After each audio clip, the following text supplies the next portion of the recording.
In this video, I'm going to explain how to use the TalkBack system in the Studio Live AI series boards. Now, you'll need a TalkBack mic, and if you're like me, you have a very old SM58 that has been through basically a war, and this serves as a TalkBack mic.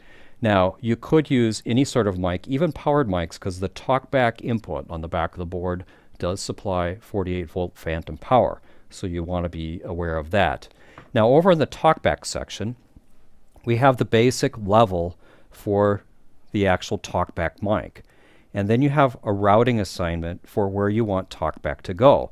Now, typically you use this TalkBack channel to talk to the artist on the stage. If you're in a studio recording setup, you might use it as well. And it gives you the ability to temporarily turn on a mic and send it into the monitors.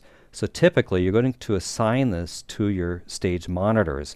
You can see the assignments here are in pairs for the first two. This will route TalkBack to auxiliary 1 and 2. This routes it to 3 through 8. So 3, 4, 5, 6, 7, 8 all get routed with this one, and then 9 through 14. Now, it's a little bit different if you're on the 16-channel board. They're in pairs because there's only 6 auxes. So then you have pairs 1 and 2, 3 and 4, 5 and 6. On the 24-channel board, you'll see these buttons labeled as 1, 2, just like on this board. But then this button is 3 through 6, and then you've got 7 through 10. So it's just to be aware that these are assigned in groups. If you want to send to all your monitors, just make sure all of the auxes that you have your monitors connected to are represented when these are lit up. You could leave those engaged if you're actively using TalkBack. You can also route to the main. So if you're doing some sort of a public announcement, you can hit this and then talk back to the main. I wouldn't say that I would typically do that. For an announcer mic, I would usually use a channel if you have a channel available. So I'm going to turn that off and use the typical TalkBack setup. Now, when we're ready to talk to the stage, we engage talk with this bright red button like this. Talk and say what we need to say, and then turn that off. Now, before I demonstrate this, let's just take a look at the actual aux channel.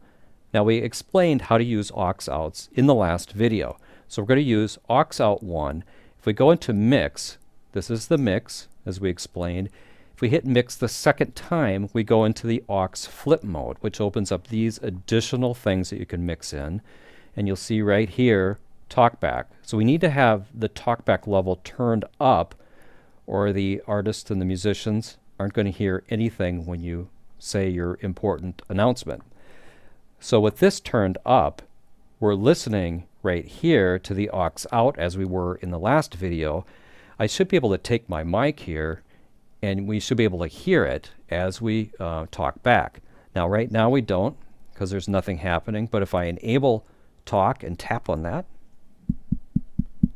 you can see that that works. And I'm going to mute my voiceover mic here and talk into it.